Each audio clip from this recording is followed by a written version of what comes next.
in London, and we are grateful to him for staying up late to spend some time in conversation about his incredible film, Auschwitz Untold, in color. If you are watching this interview, I hope you have also watched the film. And if you have not, it will still be available for you to watch through our congregation, and you can message us so that can be possible for you. If you have watched the film, you know its transformative power, and we are just so lucky to have Sheldon with us as not only its executive producer, but really this film represents his passion project, as he calls it. But more importantly, I think this gift that he has given to the world and Wow. to the future. True. And we'll talk about why that is. So Sheldon, I'm hoping first you might just share a little bit about why you wanted to make this film, since you've made others before. Yeah, but I mean, firstly, I am totally thrilled to have been asked. I'm flattered. I'm thrilled. You've been so gracious, and I just want to. My only big regret is that I can't be all with you in person and meet your wonderful, fine community. But let me tell you, someday. Rest assured, when they let me into your beautiful country, Chicago, we have family in Chicago, so I will hopefully come and meet you all and see you all in person in your beautiful community. It's very important for me. So this is the part one, let's say, if you'll have me back. Perfect. Are you kidding? My passion project. So I started making my first Holocaust film was in 1999, where I took 3 cousins, Shlomo and Morris Venezia, along with Dario Gabbai, back to Auschwitz for the first time since they managed to escape on the death march. The 3 cousins were from Salonika in Greece, which is a whole other story. Maybe you'll have me back to tell you that whole Salonika story, which is extraordinary. Salonika was such a huge Jewish community in Greece that the port was actually closed on Shabbos. They closed the port on Shabbos because it was an extraordinary large community. They were captured and taken from Salonika. And it shows you the extraordinary lengths the Nazis went to eradicate all the Jews in their cockeyed wisdom off the face of the earth. Why go to Salonika? You've got a war to fight. Do you know how far? If you ever look at a map and plot Salonika to Auschwitz, that is a schlep. So we took them back for the first time on the death march. Since they left Auschwitz on the death march. And that was an extraordinary journey for me personally, and also for the 3 cousins. And that sort of, that led on to another 2 films in quite short succession, and then nothing until probably 18 months ago. And then I've had this idea, a controversial idea, which we can discuss. Very, very controversial idea. And it was quite difficult in the end. And we asked a lot of advice, not just rabbinic advice. We asked advice from Holocaust educators. Some were negative, some were positive, about taking the sacred Holocaust footage that, thank God, we have, which proves what everybody unfortunately went through, our community, our brothers and sisters went through, and our family went through, and to colorize it. It's quite a controversial thing to do, which I subsequently discovered. But I fought hard because this, as you said, this is a living passion project for me, because for me, the Shoah is, luckily, we still have survivors with us. And I think as long as those survivors, they should be fit and well, are with us, this is not history yet. We can't cover this as the sort of we can't sort of close the veil on this shocking part of life hide behind the veil of black and white, because it's not history yet. When Dario Gabbai, which I'll tell you a story about, it's an extraordinary gentleman. We would go to restaurants together. He lived in Los Angeles, and we were buddies. We were friends. It's not something that often I think I think people have a tendency to think about this subject as something, so far away from us, like the Romans or Roman history.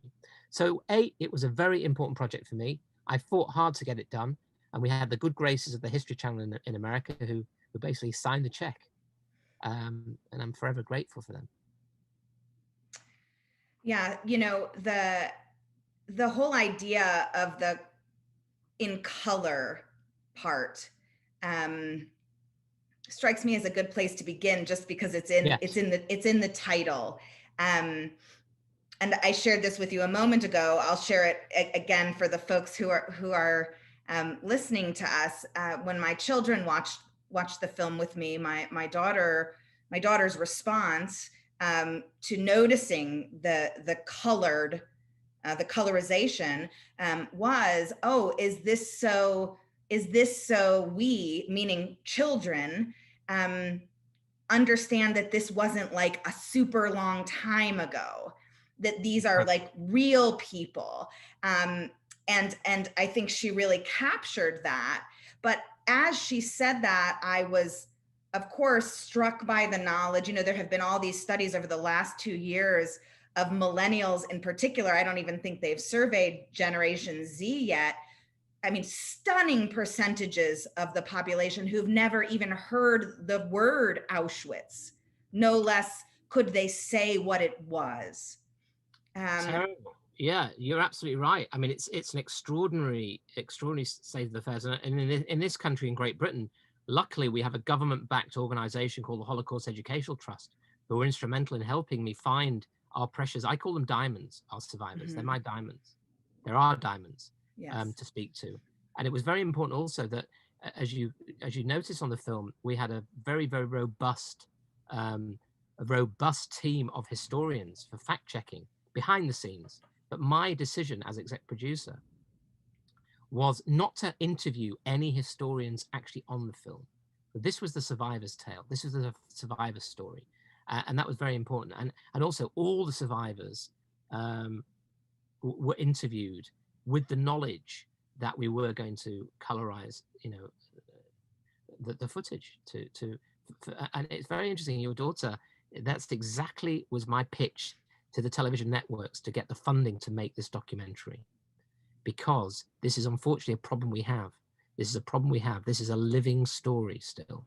Yeah. And even when, unfortunately, because time marches on, less and less survivors are unfortunately with us. But even so, this has to become this is a living story, not just about the Jewish Holocaust, but it's about genocide in general around the world.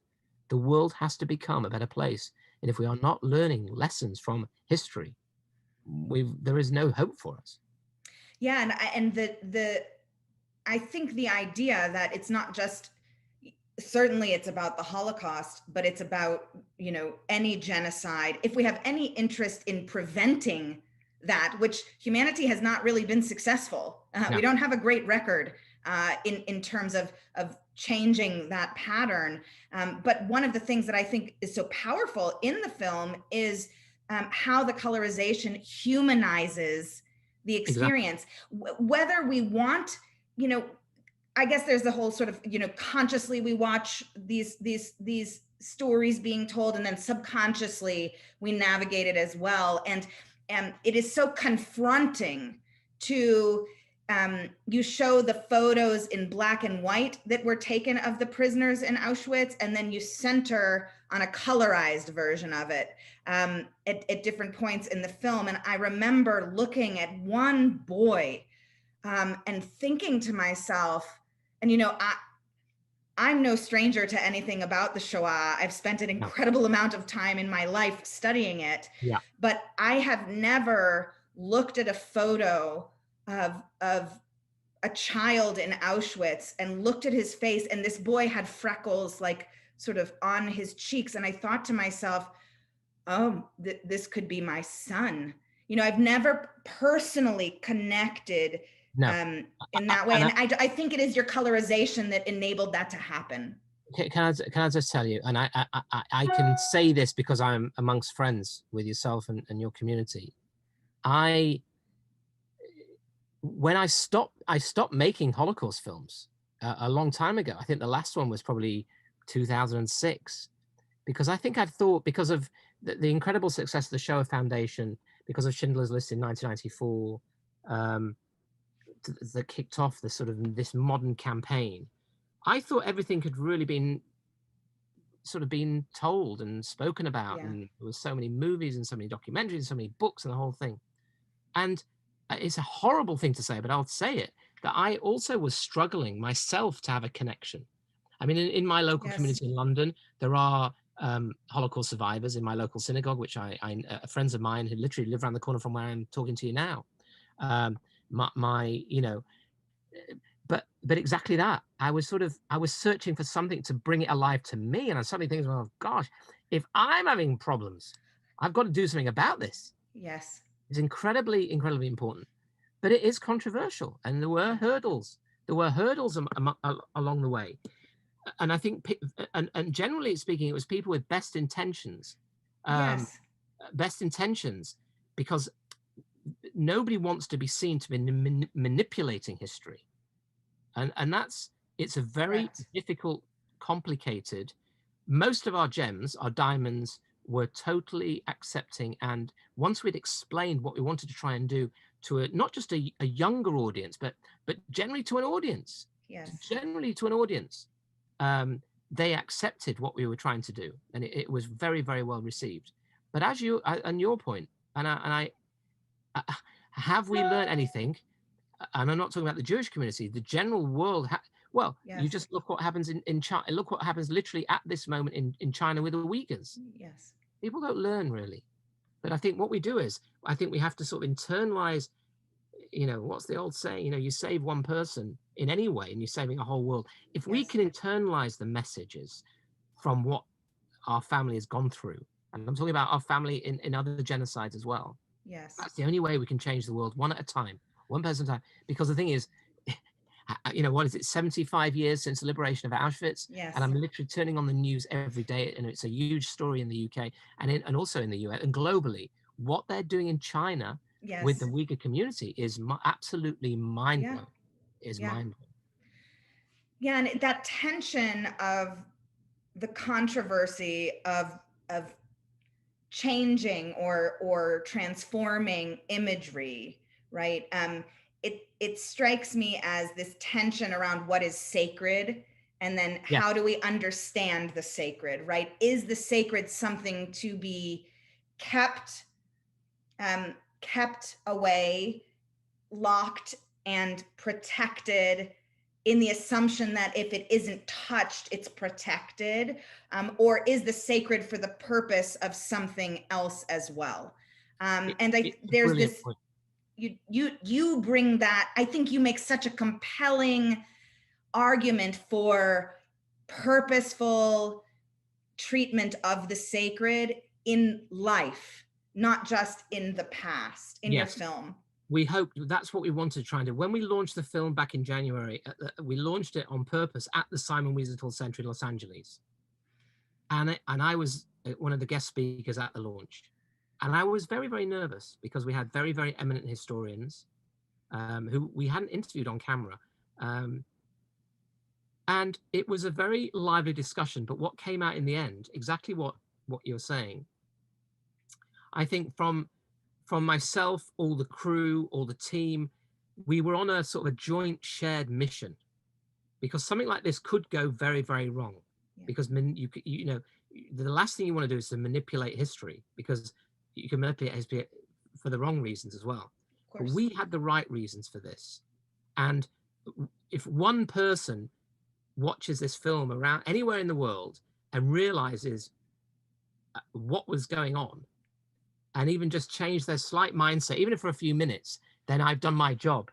And any of the critics, in a way, what we're making, we're sort of, I think to your point was, I'm making this maybe for one viewer.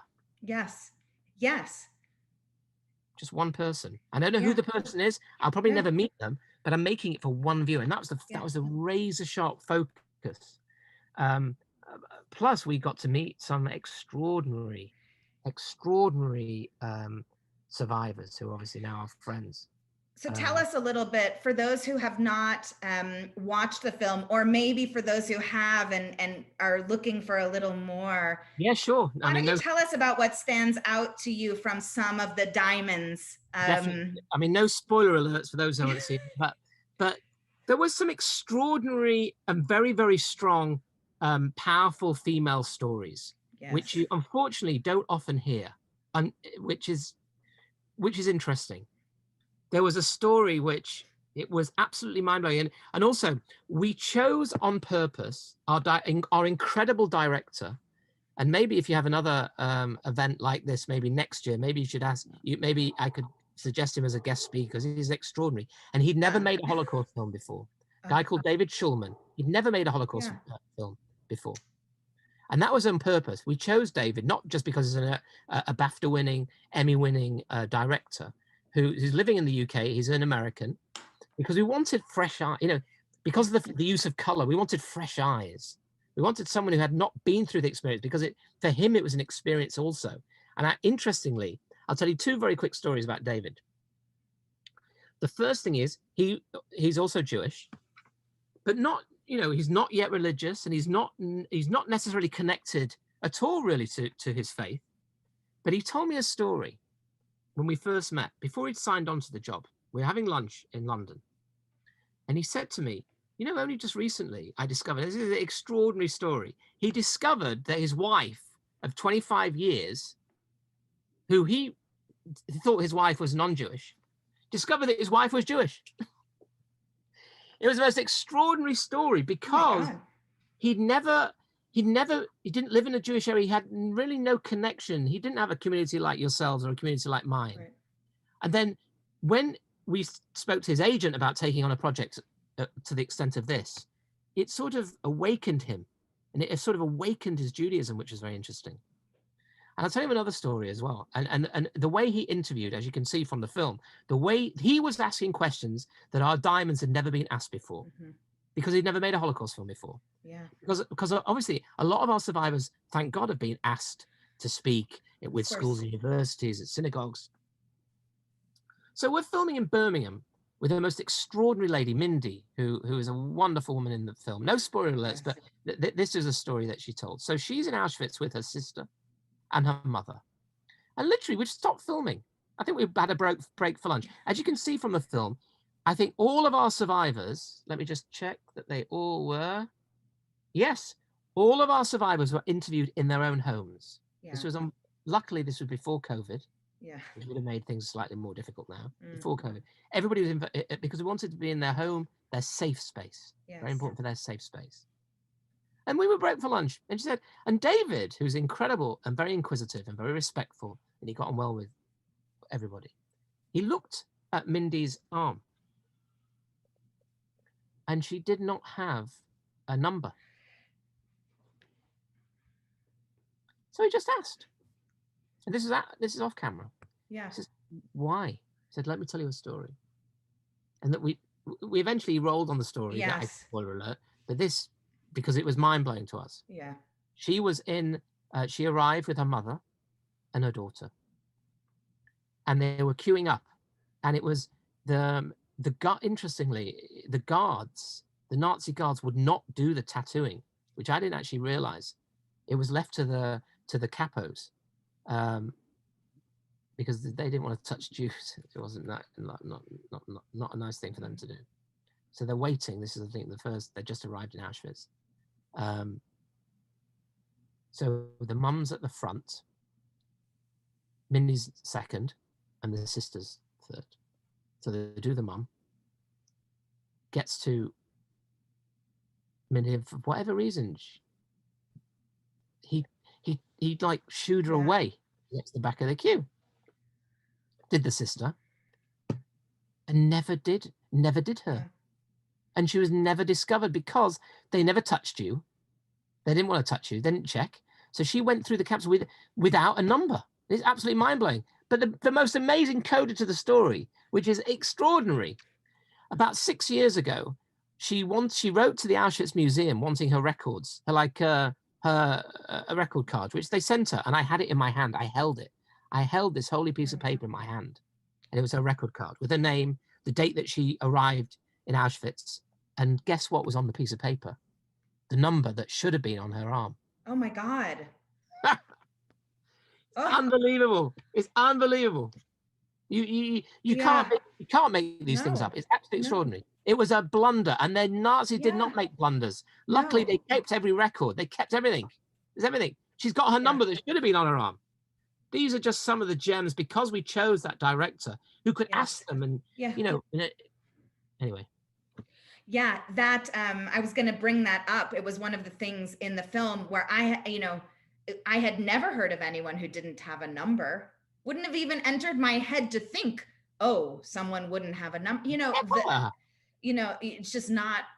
So that idea of fresh eyes, being able to see something new, and then bring it to us is just. So powerful, and I think so important for whatever it is to be now and as we move forward. I think so.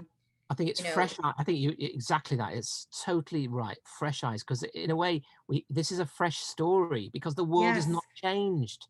Correct. Things are getting worse out there. Exactly. So what are we going to do? And all these, all these people cannot be killed in vain. Correct. I also, I wonder if you'll share a bit about two other aspects of the film that really stood out to me were how you featured members of the resistance. A woman named Fanya stole my heart in this film, and I want to be her. She is absolutely extraordinary, and it's interesting. We found her through a rabbi that I know in London who does tours. He's a British rabbi who does tours, and she is one of his speakers when he takes from school kids to businessmen. He runs the tours. Anyway, she discovered him. He discovered her. Yeah. And she's extraordinary. He always wants to send her a taxi. No, she makes her own way there. There were some sort of unsung hidden heroes that I call them. I mean, it's interesting actually. The second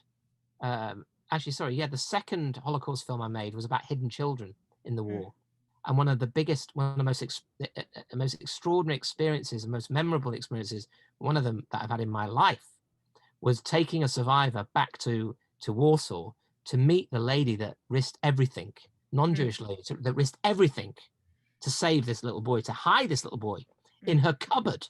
And I actually sat in the cupboard. Oh my God. Knocking on that door with my survivor, who unfortunately is no longer with us, opening the door to the mum, who basically, she risked everything. I mean, altruism. And then put it this way, they were not doing it for riches. They were doing it for money. They had no money. Do you know what I mean? So, Fanya, the resistance fighter, is a role model till the end of time. Yes. To meet these people up close and personal, it gives life a slightly different perspective, I think. Well, and I think it also, I was so moved by how you integrated the resistance narrative into this story of the Holocaust. You didn't make a separate movie about resistance. You included survivors, you included the tragedies and the horrors. And I don't think you held back. There are certain parts of the film that are so upsetting and so disturbing, and certain parts new in that regard, but that you included the resistance fighters helps. I think it helps to give empowerment also. It's sort of a path.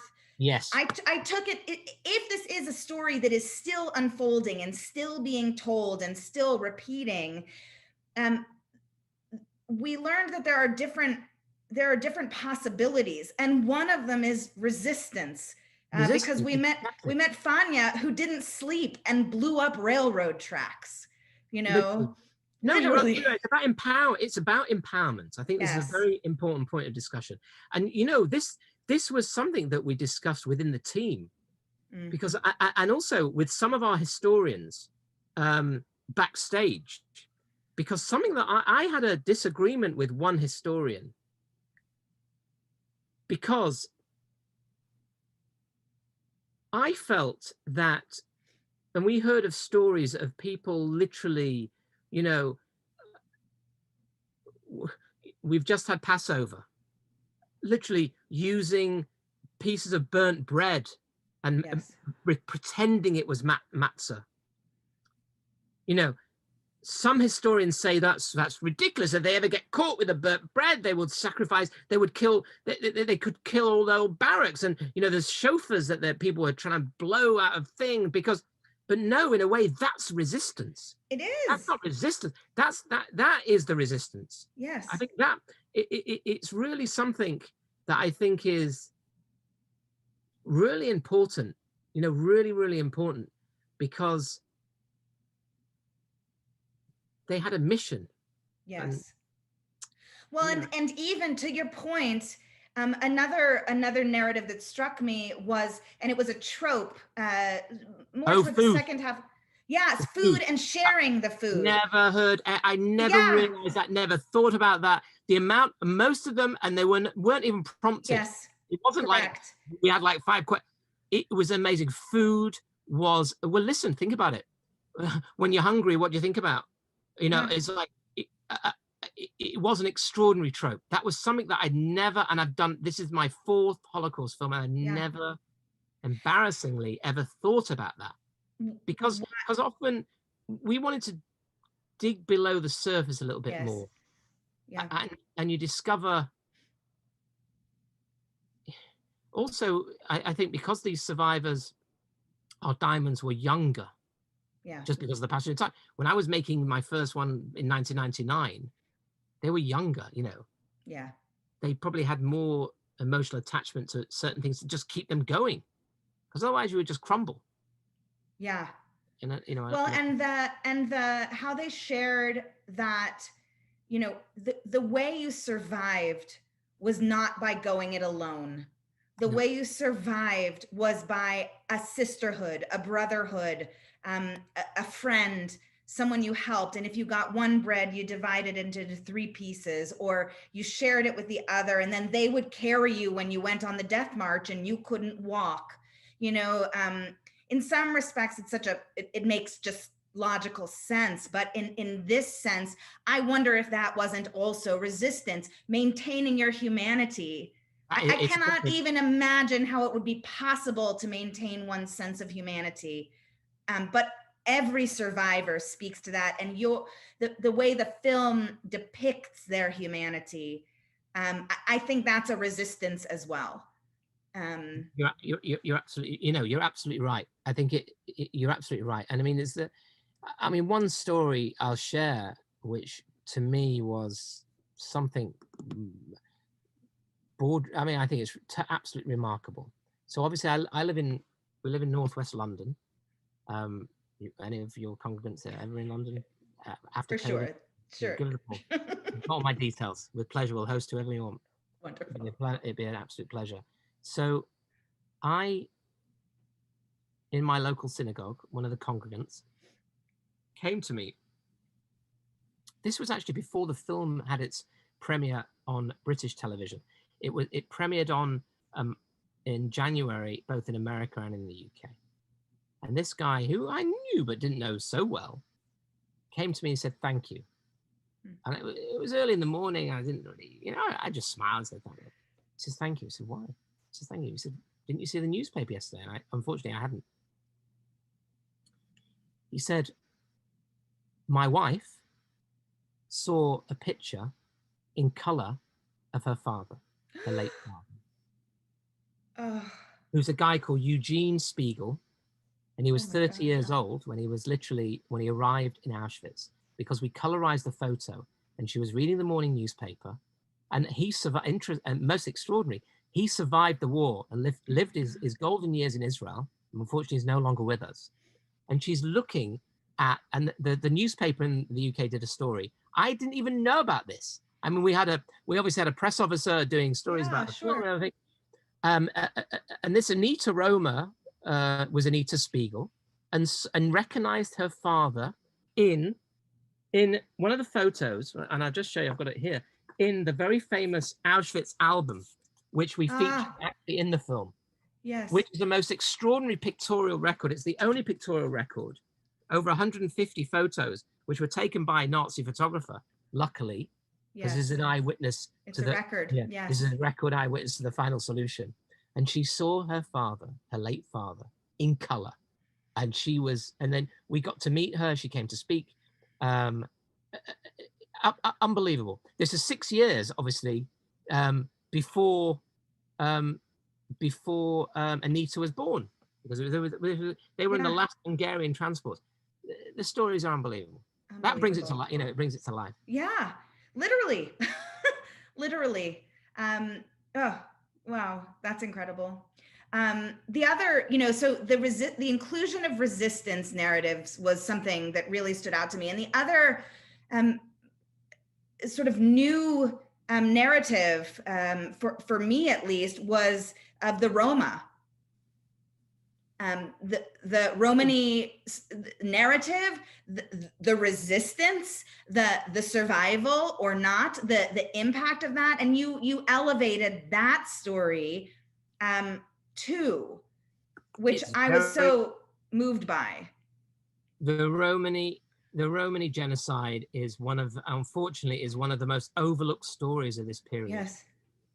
And it was a very, very important. It took us a while. It was a very, very important to include in this film. This is a forgotten history, which is unforgivable, and it's something that was incredibly important for us. And yeah, I mean, we were very lucky. We were very lucky to find our extraordinary soul member. It's a seldom heard voice, who, along with the Jewish underground, it was something that was very, very important to me personally as well, and also all our team. And I think for the viewer, helps to understand the expansive impact of the Shoah, of the Holocaust, not diminishing its impact on the Jewish community. No, these are not competitive narratives. No, absolutely not. I think, unfortunately, this is something. Listen, I'm not a historian. I'm just a filmmaker. Yes. Who has a passion for the truth, for the emet. Yeah. And this is you're absolutely right. And I wish more people would have this, would say these things out publicly, because it is incredibly important, because we cannot by doing the opposite, you're marginalizing this extraordinary moment in history, which we can't do that, because then God forbid it just gets brushed away in the black and white and fog of time. Yeah. It strikes me, as we were just talking about that one other, I think your film will keep revealing its lessons to me. It's happening as even we speak. But another narrative that I would love to hear about your intentionality in including it, was how the survivors, when they spoke about the liberators and the American liberators, how they were African American. Well, Dr. Judith Egger was obviously liberated by the very famous African American combat unit, which was really sort of it was extra. You see, I think it plays the fact. And listen, and I'll be honest with you as well. Please. I suffered from this also. Until I started really studying the footage that we found, some of the things that had never been shown before in any film or movie, even I thought, oh, it's 75 years. It's a long time ago. No, the Rat Pack Vegas was still going, music was, things were, you don't realize it's not long ago. Life was life was, apart from this, life was normal. The New York Times was publishing. You could go and get a hot dog. The movies, there was movies being made. One of the things we ran out of time. We did a whole piece on the Yiddish movie business, which was a huge business, and overnight got literally decimated. It was a huge, huge business. And you look at those soldiers, the African American soldiers liberating the camp, and you realize this is a modern day story. Sounds ridiculous. This is a modern day story. Yeah, it was really just so many revelations, I think. And to your point, in something that I don't know if everyone feels that way, but I think many people identify with the sense that, well, this is old. We've heard this before. Yes. I've been to a Holocaust museum. Maybe I've been to all of them, so I watched Schindler's List. So aren't I done? Like at what point, at what point have I filled the capacity for what I am to know? And to your point, I think it is a revealing or consistently revealing process, and you remind us of that by your I think film. so.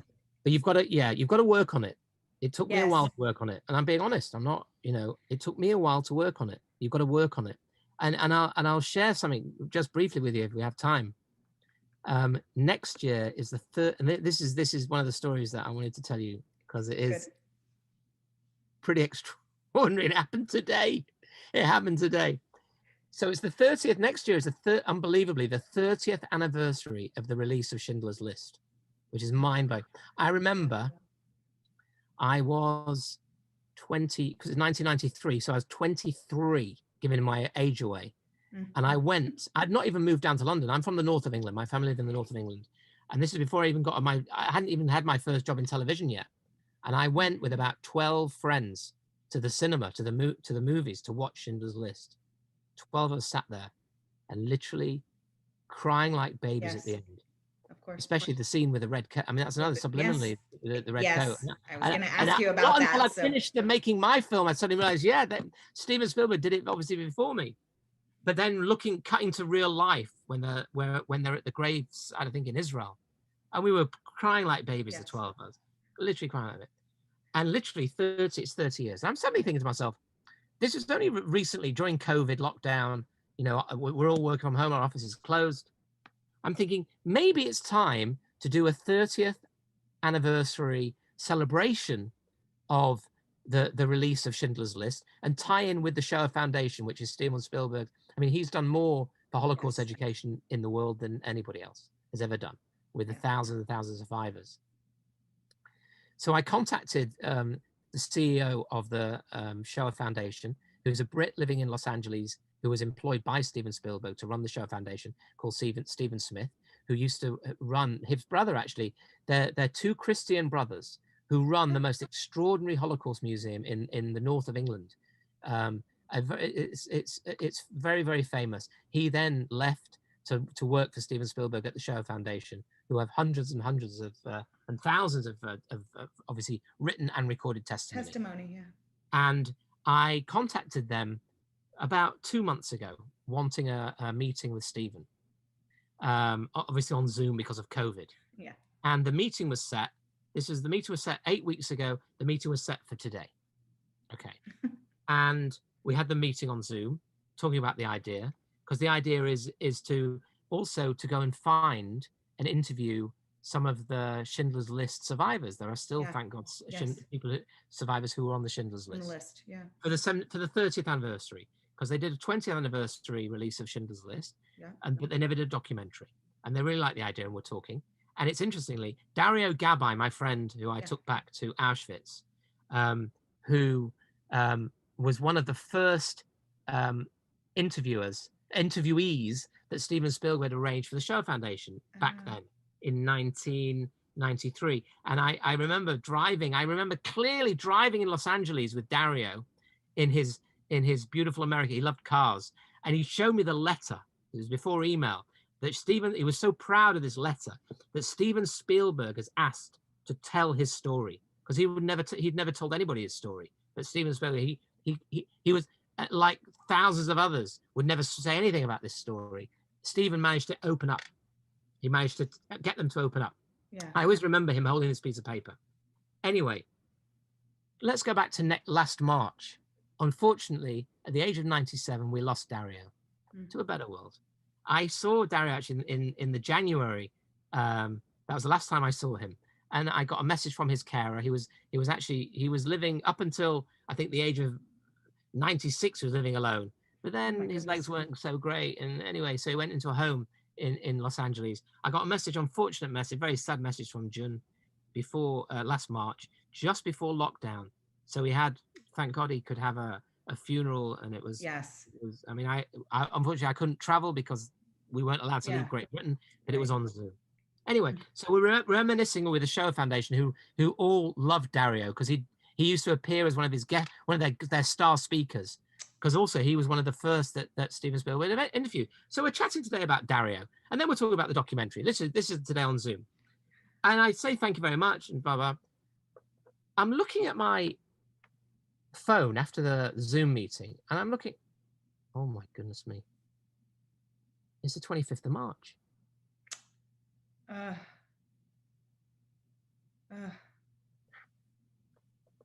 I'm looking at the thing. It's the day that Dario died. Yeah. This is a living story. It's unbelievable. And we're chatting about him. And anyway, I mean, we got to keep like this going. A living Azkara. I mean, you know. Can I just tell you, we have to keep this going somehow. Yes. I don't have any answers. I don't have any answers, but we've got to, like you said before, we've got to try and keep this going. Well, I think you do have answers. I think you have walked your talk. Not just in this film, clearly for your lifetime. And I look forward to whatever will come next. But I think you inspire us to try to do the same. Not all of us are going to make films, obviously, but there is some sort of obligation. We know that. When it comes to memory, but there is also the obligation to ensuring that we remember humanity, that we remember the preciousness of our existences, and that the minute we demean anyone else or degrade anyone else, it's a slippery slope down the other side. Of course it is. It's about humanity. It's about we've all been created. Everybody, no matter who you are, we're all being created under one God. Yes. We're all this. We're the human race, and we also, it's funny. I was talking to my little boy. They were doing astronomy about the stars in school. And unfortunately, when you start thinking about that subject, when you try to do your child's homework, you start realizing how insignificant we are. Yeah. But then how powerful we are as well. Yes. Yeah. And it's very scary. And I think to your point, if we all take our obligations seriously, whatever that is, whether it just be remembering, whether it just light a candle once a year or once every 5 years, but we have to try and spread the message that we have to just try and be better people if we can. Yeah. And from small steps, little acorns, huge trees. It's a cliche, but I do truly believe that. It's true, and you've given us a way to do that. It isn't about. I think that's sort of to end where we began. It isn't about one. It isn't about, well, what does, how can one person save everything? It's about one person. Exactly that. Just one person. That's all I need. Yeah, that's all. Just one. Because we are individuals. We're all individuals. We are one person ourselves. You can only if you can affect one other person, then you've done your job, because then hopefully they will affect. The problem is that sometimes, listen, these are big subjects, and I think and there's big responsibilities, but that's sometimes trying to talk you out of doing something. Yeah. Try and do something small in whatever you can do. Yeah. And it's been a blessing for me, and I will always. And it's interesting actually that the executive who finally who agreed to fund, because it's quite hard, because on one side it's hard to get these films funded, because there's been so many, which is a good thing, but it's still hard for anybody new with a new vision. And there was one specific executive in Los Angeles who came to the Simon Wiesenthal Center with his family to the premiere. And you sit there and you think to yourself, this is only happening really because of him. And he's an individual. He doesn't realize. Yes. He doesn't realize. He's a TV exec. He signs the check. He obviously when I first spoke to him, must have struck a chord somewhere. But he doesn't realize, that individual, that person, you know, Eli Lira, I'll name him because he should have a blessing from what he's done. I don't think he realizes what he's done. Yeah. And what he's done just for me. Forget about everything else. Yes. Do you know what I mean? You can have a massive impact and you don't even realize. Yeah. Yeah, we're all, each of us just sort of one thread in this incredible web that we all weave together, or at best can all weave together. Exactly. We try to together, yeah. Try to. Well, Sheldon, on behalf of my community and really, I just would say, on behalf of all human beings, I'm so grateful for the opportunity to speak to you, for you to be able to share your insights, and your film, your beautiful, important film. We are all better for it. Much. It was when your email came through, it was genuinely a thrill. It was genuinely a thrill, and I mean that. I mean, I want to come to Chicago and I want to come to see you all, and thank you so much for your interest in our project, which and it was genuinely a thrill. I'm just so sorry that we have to do it on these things, these computers, but hopefully in person one day we'll get to meet you and your incredible community. And it's been a real privilege. Oh, well, the privilege is mine and ours, and your graciousness of time, of staying up late, it's fine. Of responding to that initial email. I mean, really, just from the very beginning, you can see how important this is and how much you want to share the messages behind it. And I think it's just, it's more evidence of the gift of all of this. So thank you. Thank you. Thank you so much.